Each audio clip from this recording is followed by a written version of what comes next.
The recent survey conducted by the Yale CEO Caucus reveals a telling story of apprehension and restraint within the business community.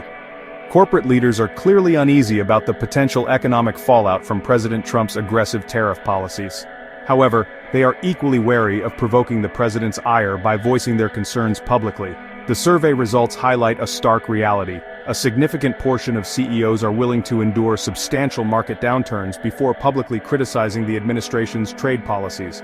The survey, which polled a representative sample of Fortune 500 CEOs, found that a mere 10% would speak out against the tariffs if the stock market plunged by 50%.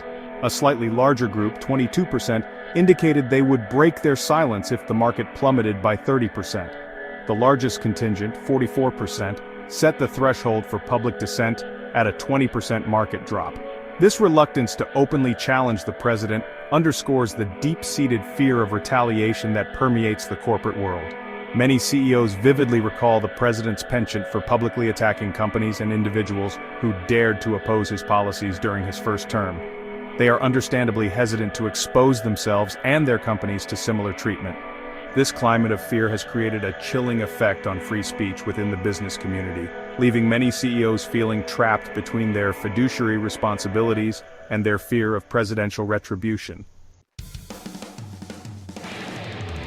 The trepidation within corporate boardrooms is mirrored by the ominous storm clouds gathering over the financial markets.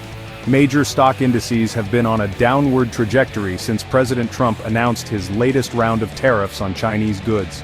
The tech-heavy Nasdaq and the small-cap Russell 2000 have already entered bear market territory, having tumbled more than 20% from their recent highs.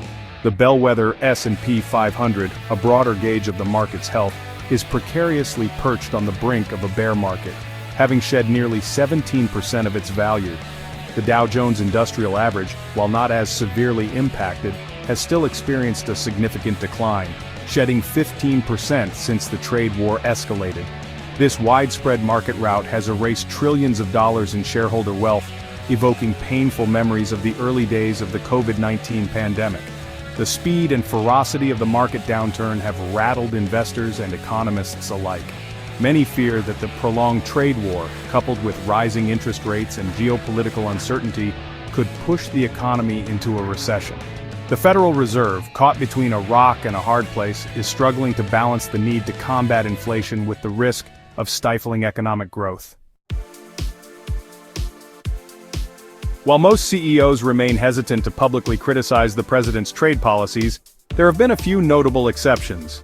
Elon Musk, the outspoken CEO of Tesla and SpaceX, has been a vocal critic of the administration's protectionist stance on trade.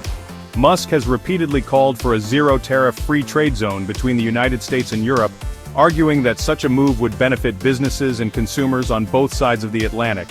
In a particularly pointed critique, Musk took to X, formerly known as Twitter, to lambast Peter Navarro, a key architect of the president's trade policy. Musk's willingness to publicly challenge the administration has earned him both praise and condemnation. His supporters applaud his courage and his commitment to free trade principles. His detractors accuse him of grandstanding and of jeopardizing his company's relationships with the government. Musk's outspokenness highlights the difficult choices facing business leaders in the current political climate. While many CEOs share Musk's concerns about the tariffs, they are unwilling to risk the potential backlash that comes with public dissent. Faced with the dilemma of how to address their concerns without incurring the president's wrath, many CEOs are turning to a more subtle form of resistance collective action. Rather than speaking out individually, they are channeling their concerns through industry groups and trade associations. These organizations, while careful to avoid direct confrontation with the administration, have become increasingly vocal in their opposition to the tariffs.